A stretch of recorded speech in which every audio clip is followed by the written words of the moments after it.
आप देख रहे हैं इंडिया न्यूज। आपके साथ मैं हूं रचना। शुरुआत करेंगे दुनिया की सबसे तेज बुलेटिन न्यूज 222 की, जिसमें हम आपको दिखाएंगे सिर्फ 22 मिनट में देश दुनिया की 222 बड़ी खबर। जी हां, बस सिर्फ 22 मिनट आप बने रहिए हमारे साथ। पूरी दुनिया की एक एक खबर हम आपको देंगे।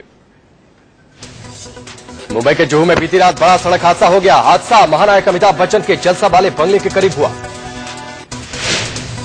पोर्शे कार डिवाइडर से टकरा गई और दूर जा गिरी। इस दौरान डिवाइडर पर लगा बिजली का खंभा भी नीचे गिर गया। गाड़ी में 3 लोग सवार थे। हादसे में किसी की जान नहीं गई, सभी सुरक्षित हैं। मीडिया और पुलिस के मौके पर पहुंचते ही गाड़ी का नंबर प्लेट निकाल दिया गया। पुलिस अभी तक इस पर कुछ भी कहने से बच रही है। अहमदाबाद बड़ौदा हाईवे पर तारापुर के पास आमने सामने से लग्जरी बस और कार की टक्कर हो गई। टक्कर में 5 लोगों की मौके पर ही मौत हो गई। कई लोग जख्मी हुए। दिल्ली से सटे ग्रेटर नोएडा में तेज रफ्तार डंपर एक लड़के को टक्कर मार दी। हादसे में लड़के की मौत हो गई। लड़के की मौत से गुस्साए लोगों ने कासना थाने को घेरा और जमकर हंगामा किया। दिल्ली यूनिवर्सिटी में दाखिले की दौड़ आज से शुरू हो रही है। बीएमएस का कोर्स अब 3 साल का ही रहेगा। डीयू के सभी कॉलेजों ने सोमवार शाम को अपनी पहली कट ऑफ लिस्ट जारी कर दी थी। इस बार सबसे ज्यादा कट ऑफ हिंदू कॉलेज का गया। हिंदू कॉलेज ने बीकॉम की कट ऑफ 99.75% तय की है। हिंदू कॉलेज के बाद हंसराज कॉलेज का कट ऑफ सबसे ज्यादा है। हंसराज कॉलेज ने बीएससी कंप्यूटर साइंस की कट ऑफ 99.33% तय की है। वहीं एसआरसीसी ने बीकॉम ऑनर्स के लिए 99.25%, जबकि इकोनॉमिक्स ऑनर्स के लिए कट ऑफ 98.25% रखा है। रामजस कॉलेज में साइंस में बीएससी गणित और फिजिक्स ऑनर्स का कट ऑफ 96.50% तय हुआ है। साथ ही रामजस कॉलेज में बीकॉम ऑनर्स की कट ऑफ सबसे 98.75% तय की गई है। रामजस कॉलेज में इकोनॉमिक्स और इंग्लिश की 97.5% कट ऑफ तय हुई है। रामजस कॉलेज ने संस्कृत और हिंदी में छात्राओं को 2% छूट देने का ऐलान किया है। साथ ही पॉलिटिक्स साइंस में भी रामजस कॉलेज ने लड़कियों को कट ऑफ में 1% छूट देने का ऐलान किया है। सभी कॉलेजों ने बीकॉम के लिए 12वीं में मैथ को अनिवार्य कर दिया है। वहीं रामजस ने मैथ ऑनर्स के लिए 12वीं के गणित में न्यूनतम 95% अंक होने की शर्त रखी है। इस बार डीयू के सारे कॉलेज कुल 5 कट ऑफ लिस्ट जारी करेंगे। हर कट ऑफ में दाखिले के लिए 3 दिन का समय मिलेगा। दाखिले के लिए नए पंजीकरण की जरूरत नहीं होगी। साल 2012 की तरह मार्कशीट दिखाकर सीधे दाखिला लिया जा सकता है। आपको बता दें कि दिल्ली विश्वविद्यालय के 64 कॉलेजों में 54,000 से ज्यादा सीटों के लिए करीब 3.25 लाख छात्रों ने फॉर्म भरा था। रेल किराए के बाद अब सोमवार आधी रात से पेट्रोल और डीजल के दाम भी बढ़ चुके हैं। पेट्रोल ₹1.69 प्रति लीटर और डीजल 50 पैसे प्रति लीटर महंगा हो चुका है। अब दिल्ली में जो पेट्रोल ₹71.56 प्रति लीटर मिलता था, वो ₹73.25 में मिलेगा। मुंबई में 1 लीटर पेट्रोल की कीमत ₹80.16 की बजाय अब ₹81.85 होगी। कोलकाता में इसकी कीमत ₹79.42 की बजाय ₹81.11 हो चुकी है। जबकि चेन्नई में ₹74.76 की बजाय अब ₹76.45 प्रति लीटर होगी। पेट्रोल और डीजल के दाम बढ़ने की खबर फैलते ही पेट्रोल पंप पर लोगों की भीड़ उमड़ पड़ी। लोगों में दाम बढ़ने से खासा गुस्सा देखने को मिला। पेट्रोल डीजल के दाम बढ़ने पर आरजेडी सुप्रीमो लालू यादव ने कहा कि अभी अच्छे दिन के इंतजार में देखो क्या क्या भोगना पड़े। दिल्ली में एक बार फिर से प्याज के भाव ने लोगों को रुलाना शुरू कर दिया है। प्याज की कीमत में करीब ₹10 तक की छलांग लगी है। दिल्ली के साथ साथ एनसीआर में भी प्याज की कीमतों में इजाफा देखा गया। हैरानी की बात यह है कि दिल्ली की थोक मंडी और खुदरा बाजार में प्याज के भाव में 2 गुने का अंतर है।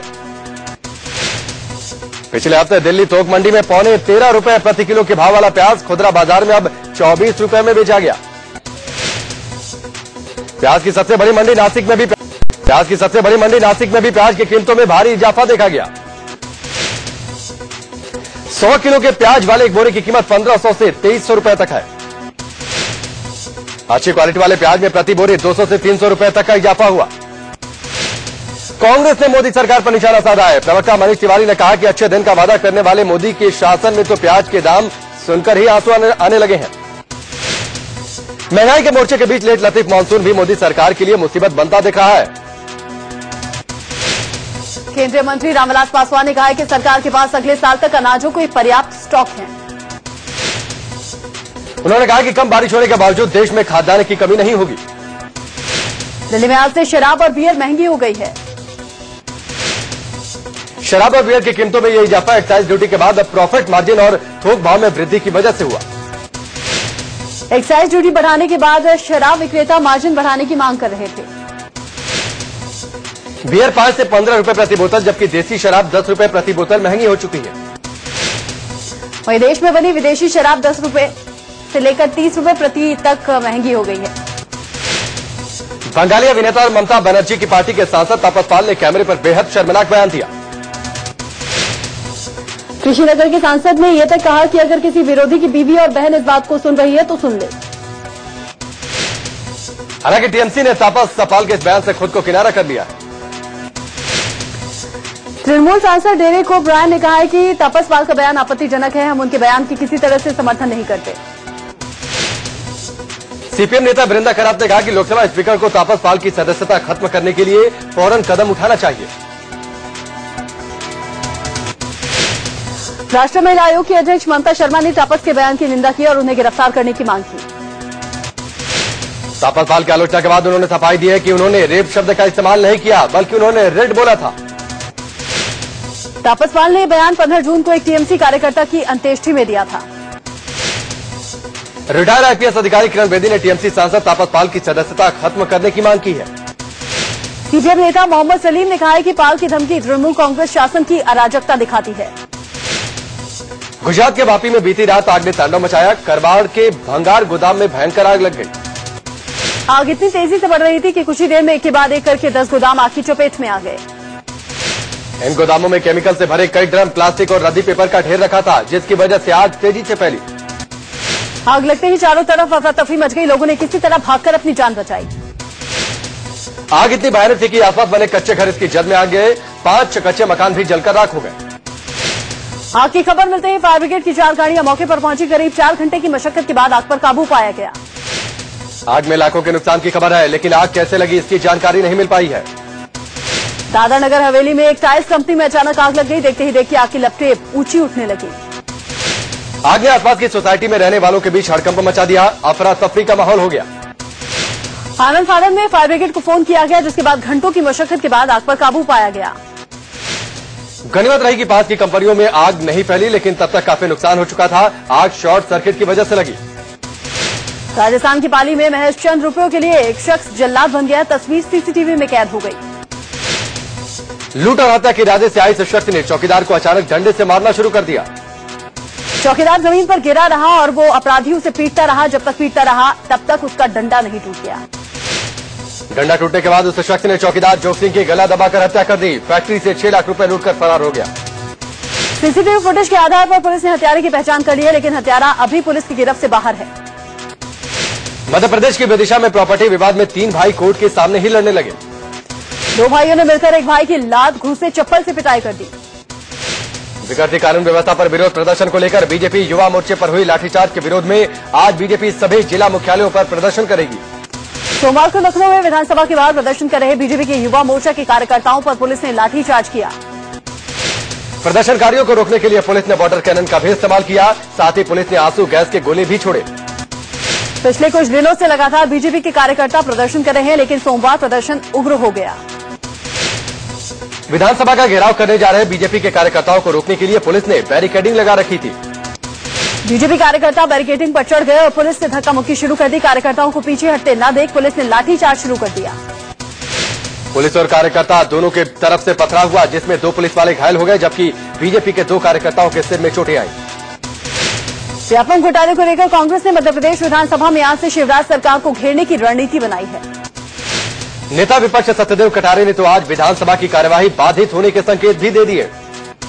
पूर्व केंद्रीय मंत्री ज्योतिरादित्य सिंधिया ने बीजेपी को घेरते हुए कहा कि नैतिकता के आधार पर मुख्यमंत्री को इस्तीफा दे देना चाहिए। इंदौर में राजीव गांधी विकास केंद्र के कार्यकर्ताओं ने व्यापम घोटाले पर सीएम शिवराज सिंह और महंगाई पर पीएम नरेंद्र मोदी का पुतला फूंका।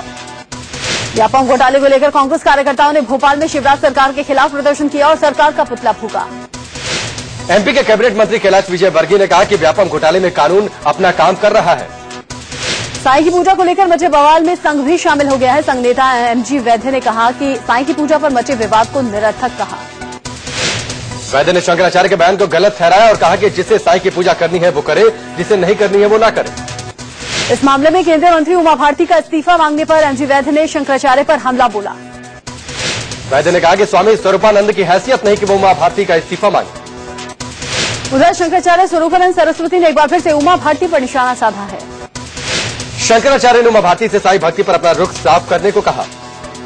वहीं केंद्रीय मंत्री उमा भारती ने शंकराचार्य स्वरूपानंद के बयान पर एक बार फिर से कुछ भी कहने से इनकार कर दिया। वहीं साई पर दिए बयान को लेकर शिरडी में शंकराचार्य स्वरूपानंद का विरोध लगातार जारी है। साई भक्तों ने शंकराचार्य के लिए सद्बुद्धि यज्ञ किया। उन्होंने जब तक स्वरूपानंद शिरडी आकर माफी नहीं मांगेंगे तब तक उनका विरोध करने की बात कही। आरजेडी सुप्रीमो लालू यादव भी साई विवाद में कूद पड़े हैं। उन्होंने कहा कि वो खुद साई बाबा के भक्त हैं, शंकराचार्य को उनकी आलोचना नहीं करनी चाहिए। शिव की नगरी काशी में आज साई भक्तों ने राजेंद्र प्रसाद घाट पर सुबह सामूहिक स्नान कर साई पर शंकराचार्य के बयान का विरोध किया।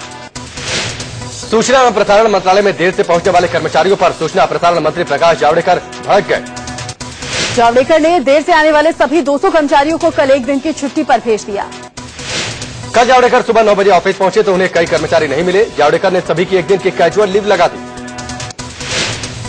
एनडीएमसी के भ्रष्टाचार के आरोप में 17 कर्मचारियों को सस्पेंड कर दिया गया है। सभी लोग घूस लेते हुए पकड़े गए। सस्पेंड होने वाले कर्मचारियों में बेलदार, ड्राफ्टमैन, जेई और एई शामिल हैं। विजिलेंस ने घूस लेते इनकी सीडी बना ली। दिल्ली के ओखला इंडस्ट्रियल एरिया की संजय कॉलोनी में एमसीडी ने 2 दर्जन से ज्यादा अवैध मकानों को तोड़ दिया।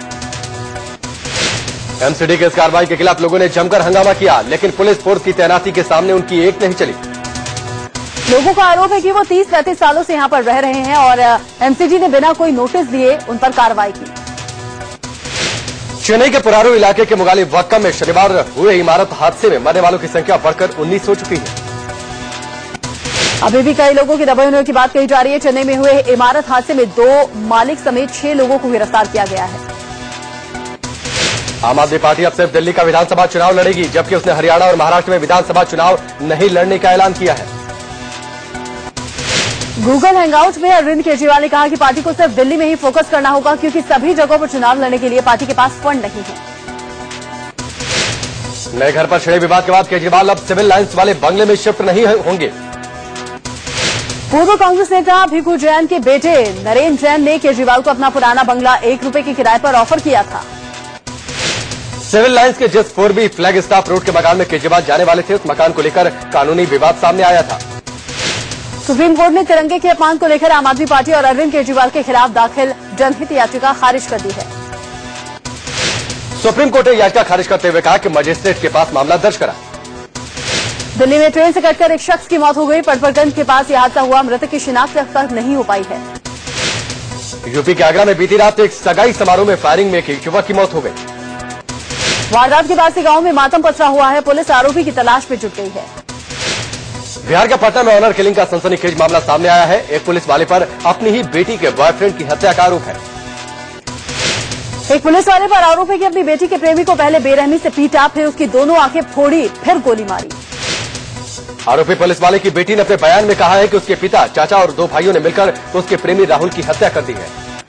उसने कहा कि राहुल उससे मिलने के लिए उसके घर पर आया था। इसी दौरान उसके घर वालों ने उसे बेरहमी से कत्ल कर दिया। 2 आरोपी गिरफ्तार हुए हैं, जबकि बाकी फरार हैं।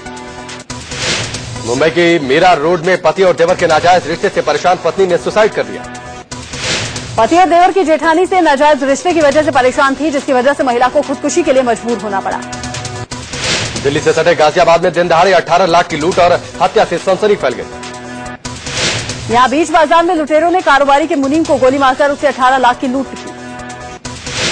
लूट और हत्या के बाद से गुस्साए कारोबारियों ने एसएसपी का घेराव किया, जमकर हंगामा किया। काफी देर तक हंगामा जारी रहा। एसएसपी ने फौरन कार्रवाई का भरोसा दिया है। वाराणसी में महात्मा गांधी काशी विद्यापीठ के छात्र नेता अभिषेक कुमार सिंह की गोली मारकर हत्या कर दी गई। पुलिस इसे चुनावी रंजिश मान रही है। मृतक छात्र संघ चुनाव में अध्यक्ष पद का चुनाव लड़ने की तैयारी कर रहा था। यूपी के फतेहपुर के सदर कोतवाली के पास 3 लुटेरों ने एक युवक से 25,70,000 रुपए लूट लिए। पैसे लेकर भागने के दौरान वहां मौजूद लोगों ने एक लुटेरे को पकड़ लिया और पुलिस के हवाले कर दिया। हरियाणा के हिसार में 3 लुटेरों ने पिस्तौल दिखाकर एक कमीशन एजेंट से 6 लाख रुपए लूट लिए। कमीशन एजेंट की शोर मचाने पर स्थानीय लोगों ने बदमाशों का पीछा करके 2 को धर दबोचा, जिनमें लूटी हुई रकम भी बरामद कर ली गई। गुजरात विधानसभा का बजट सत्र आज से शुरू हो रहा है और 30 जुलाई तक चलेगा। राज्यपाल कमला बेनीवाल के अभिभाषण के बाद वित्त मंत्री सौरभ पटेल विधानसभा में बजट पेश करेंगे। गुजरात के मुख्यमंत्री आनंदीबेन पटेल का ये पहला बजट सेशन होगा। दिल्ली के गाजीपुर इलाके में सड़क हादसे में खलासी की मौत हो गई। डंपर बेकाबू होकर एक बड़े ट्रॉलर से पीछे से भिड़ गया। पुलिस ने डंपर के ड्राइवर को गिरफ्तार कर लिया है। बच्चे की डेड बॉडी के पास पंचर चिपकाने वाला पेस्ट का ट्यूब मिला है और दोनों पैर के जूते के फीते एक दूसरे के पैर से बंधे हुए थे। शुरुआती जांच से पुलिस मौत को नशे से जोड़कर देख रही है, जबकि घरवालों का आरोप है कि बच्चे की हत्या हुई। पश्चिम बंगाल के राज्यपाल एम के नारायणन ने इस्तीफा दे दिया है। शुक्रवार को सीबीआई ने नारायणन से अगस्ता वेस्टलैंड हेलीकॉप्टर डील घोटाले के सिलसिले में पूछताछ की थी। एम के नारायणन पर पश्चिम बंगाल के राज्यपाल का पद छोड़ने का दबाव केंद्र सरकार की तरफ से था, लेकिन वो अड़े हुए थे। नेस मामले में ब्रिटिश जुंटा सोमवार को मुंबई पुलिस कमिश्नर राकेश मारिया से मिली। मुलाकात के वक्त प्रीति की मां भी उनके साथ मौजूद थी। दोनों के बीच करीब 1.5 घंटे तक बातचीत चली, फिर पिछले दरवाजे से वो निकल गए। सूत्रों के मुताबिक प्रीति ने राकेश मारिया से विदेश जाने की अनुमति मांगी, जिसे मुंबई पुलिस कमिश्नर ने दे दिया। पुलिस ने इस मामले में 2 और विदेशी गवाह के बयान ईमेल के जरिए दर्ज किए। हालांकि अभी 6 विदेशियों का स्टेटमेंट आना बाकी है। पुलिस का कहना है कि प्रीति की तरफ से सभी तरह से स्टेटमेंट आने, सीसीटीवी कैमरों को देखने और पूछताछ के बाद ही नसवाड़िया से पूछताछ की जाएगी। वहीं नेसवाड़िया ने इस मामले पर सवाल उठाया कि प्रीति शिकायत दर्ज कराने के बाद विदेश क्यों चली जाती है। सूत्रों के हवाले से यह भी कहा जा रहा है कि प्रीति नसवाड़िया से जो डील करना चाह रही हैं, वो नहीं होने की सूरत में विदेश चली जाती हैं, ताकि नस पर दबाव बना रहे। यूपी के मुजफ्फरनगर में समाजवादी पार्टी के महासचिव महमूद आलम पर देशद्रोह का मुकदमा दर्ज किया गया। महमूद आलम पर पाकिस्तान जिंदाबाद और नरेंद्र मोदी मुर्दाबाद के नारे लगाकर सड़क पर बवाल करने का आरोप है। एमपी को दहलाने की आतंकियों ने नई साजिश रची है। आतंकियों के निशाने पर धार्मिक और पर्यटन स्थल है। बड़ी घटना को अंजाम देने की फिराक में है आतंकी संगठन। नेशनल पार्कों, पर्यटन स्थलों और धार्मिक स्थलों पर हमला कर सकते हैं। पुलिस मुख्यालय ने 12 स्थानों को लेकर अलर्ट जारी किया है। सरोद वादक उस्ताद अमजद अली खान का 45 साल पुराना सरोद ब्रिटिश एयरवेज की फ्लाइट में गायब हो गया। लंदन से आते वक्त फ्लाइट से अमजद अली जब दिल्ली एयरपोर्ट पर उतरे तो लगेज में सरोद नहीं था। महिला सहकर्मी से यौन उत्पीड़न के आरोपी तरुण तेजपाल की जमानत याचिका पर आज सुप्रीम कोर्ट में सुनवाई होगी। तरुण तेजपाल की जमानत की अवधि आज खत्म हो रही है। उनकी मां के निधन पर कोर्ट से जमानत मिली थी। सुप्रीम कोर्ट में सोहराबुद्दीन फर्जी एनकाउंटर मामले में सीबीआई की याचिका पर सुनवाई होगी। सीबीआई ने अपने इस याचिका में सोहराबुद्दीन एनकाउंटर से जुड़ी जरूरी कागजात गुजरात से महाराष्ट्र ट्रांसफर करने की मांग की है। आंध्र प्रदेश के श्रीहरिकोटा से पीएसएलवी C-23 की सफल लॉन्चिंग की गई।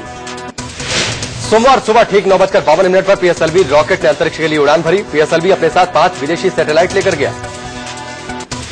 पीएसएलवी की लॉन्चिंग के दौरान पीएम नरेंद्र मोदी भी श्रीहरिकोटा के सतीश धवन अंतरिक्ष केंद्र में मौजूद थे। पीएसएलवी C-23 के सफल प्रक्षेपण और उपग्रहों को उनकी कक्षा में सफलतापूर्वक स्थापित किए जाने पर पीएम ने वैज्ञानिकों को बधाई दी। इराक में करीब 94 भारतीयों को भारत लाया जा रहा है। इस बात की जानकारी विदेश मंत्रालय ने दी। विदेश मंत्रालय के मुताबिक इस हफ्ते के अंत तक भारत सरकार करीब 600 भारतीयों को वहां से वापस लाएगी। ये सभी लोग इराक के हिंसाग्रस्त इलाके में नहीं थे। हिंसाग्रस्त इलाके में अभी भी 100 भारतीय फंसे हैं। इराक सरकार ने इस बीच बयान जारी किया है। 2007 के बाद इस साल मई में सबसे ज्यादा लोगों की हत्या हुई। गृह युद्ध में मई महीने में 2000 लोगों की हत्या हुई। इराक में आतंकियों ने इस्लामी स्टेट की घोषणा कर दी है। आतंकियों ने दुनिया भर के मुसलमानों को उनके नेता अबू बकर का सम्मान करने के लिए कहा है। ऑनलाइन प्रसारित एक ऑडियो रिकॉर्डिंग में आतंकी संगठन ने ISIS ने कहा कि संगठन प्रमुख को अब खलीफा इब्राहिम के नाम से जाना जाएगा। सेना ने तिकरित को आतंकियों से मुक्त कराने के लिए अभियान छेड़ रखा है। वहीं आतंकियों के हमलों में अब तक 1000 से ज्यादा लोग मारे जा चुके हैं। नाइजीरिया के बोर्नो में बोको हरम के आतंकियों ने एक चर्च पर हमला कर आग लगा दिया। मुंबई हमले के मास्टरमाइंड जमात उद दावा के चीफ हाफिज सईद ने कहा है कि पाकिस्तान फौज की बी टीम नहीं है। हाफिज सईद ने एक इंटरव्यू में कहा कि मैं भारत के खिलाफ प्रचार करता हूं, इसलिए हमें निशाना बनाया जाता है। मैं कहा कि मैं भारत के खिलाफ प्रचार करता हूं, इसलिए हमें निशाना बनाया जाता है। मुंबई हमले पर हाफिज सईद ने कहा कि कोर्ट ने माना है कि मेरे संगठन में इस हमले से कोई संबंध नहीं है। भारत पाकिस्तानी अदालतों के फैसलों को नहीं मानता। हाफिज सईद ने कहा कि कश्मीर को आजाद होना चाहिए। कश्मीरियों को अपने भविष्य का फैसला खुद करने का अधिकार देना होगा। हाफिज सईद ने कहा कि नरेंद्र मोदी पाकिस्तान के हिंदुओं को भड़काने के बजाय भारत में मुसलमानों के अधिकार सुनिश्चित करें। दक्षिणी अटलांटिक महासागर में भूकंप के जबरदस्त झटके महसूस किए गए। रिक्टर स्केल पर इसकी तीव्रता 7.1 मापी गई।